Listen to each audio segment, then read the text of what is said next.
اٹک jail کے قیدی number 804 Imran Ahmad Khan نیازی کے جرائم کی تفصیل ملاحظہ فرمائیں۔ پہلا جرم، جس ملک کی غریب لاچار عوام کے ہزاروں لوگ ماہانہ کینسر سے مر جاتے تھے، اس قوم کو چندہ جمع کر کے 3 کینسر اسپتال بنا کر دیے جہاں 70% لوگوں کا مفت علاج ہوتا ہے۔ جرم نمبر 2،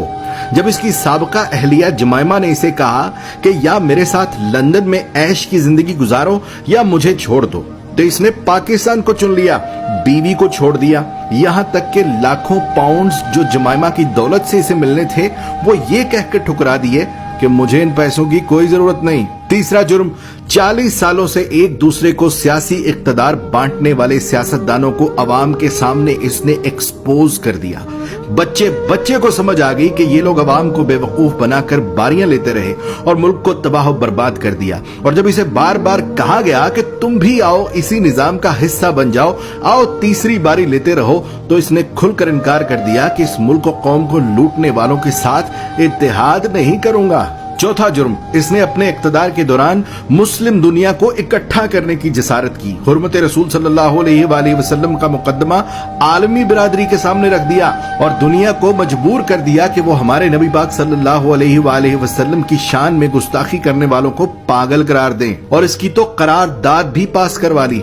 پانچواں جرم سن لو، اپنے اقتدار کے دوران مال بنانے کی بجائے غریبوں کو 12 ہزار روپے دینے شروع کر دیے، ہر خاندان کو 10 لاکھ روپے کا مفت علاج کروانے کے لیے صحت کارڈ جاری کر دیے۔ چھٹا جرم سنو اس کا، جب ہندوستان نے مقبوضہ کشمیر کا سٹیٹس زبردستی بدلا تھا تو اس کو بھی عالمی برادری کے سامنے لتاڑ دیا، اس کے ساتھ تجارت یہ کہہ کر بند کر دی کہ جب تک تم کشمیر کا سٹیٹس بحال نہیں کرتے تم سے تجارت نہیں کروں گا۔ ساتواں جرم، جب اسے پوچھا گیا کہ کیا ماضی کے سیاستدانوں کی طرح آپ بھی امریکہ کو اجازت دیں گے کہ وہ پاکستان میں بیٹھ کر افغانستان پر حملے کرے، تو اس نے کہہ دیا ایبسلیوٹلی ناٹ۔ آٹھواں جرم، اس قیدی نمبر 804 عمران احمد خان نیازی نے پاکستان کی تباہ و برباد ہو چکی کپڑے کی انڈسٹری کو دوبارہ شروع کرنے کی جرت کی، یہاں تک کہ اتنی لومیں چلا دی کہ کام کرنے والے کم پڑ گئے اور دنیا جہان سے پاکستان میں کپڑے کے آرڈر آنا شروع ہو گئے۔ جرم نمبر 9، جب اسے اقتدار سے زبردستی نکال دیا تب بھی یہ ملک چھوڑ کر بھاگ نہیں رہا تھا،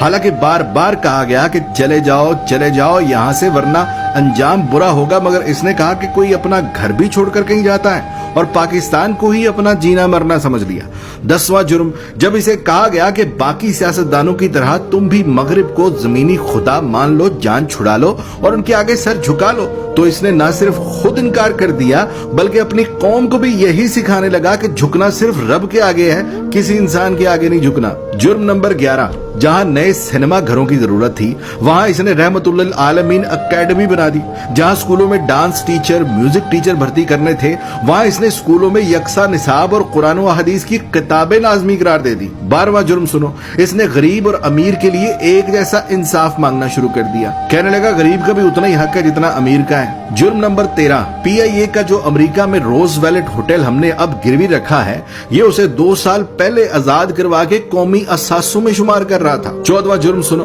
یہ اوورسیز پاکستانیوں سے لاڈ کرتا تھا، انہیں ایک باپ کی طرح سہولیات دینا شروع کر دی تھی۔ بیرون ملک وفات پانے والے اوورسیز پاکستانیوں کا جسد خاکی پاکستان لانے سے لے کر تدفین تک کا سارا خرچ بیت المال سے دینے لگا۔ بیرون ملک جیلوں میں قید پاکستانیوں کو آزاد کرا کر پاکستان لا رہا تھا، اور یہاں تک کہ اوورسیز پاکستانیوں کو ووٹ ڈالنے کا حق دینے لگا تھا۔ جرم نمبر 15، اس نے اپنے ہر اس ساتھی کو چھوڑ دیا جس نے کرپشن کی، جہانگیر ترین جیسے دوست کو بھی کرپشن کا مال بنانے پر خود سے الگ کر دیا اور تاحیات سیاست سے نااہل کروا دیا۔ قیدی نمبر 804 عمران احمد خان نیازی کے جرائم کی تفصیل بہت لمبی ہے، لہذا بقیہ جرائم سننے کے لیے دوسری ویڈیو ملاحظہ فرمائیں۔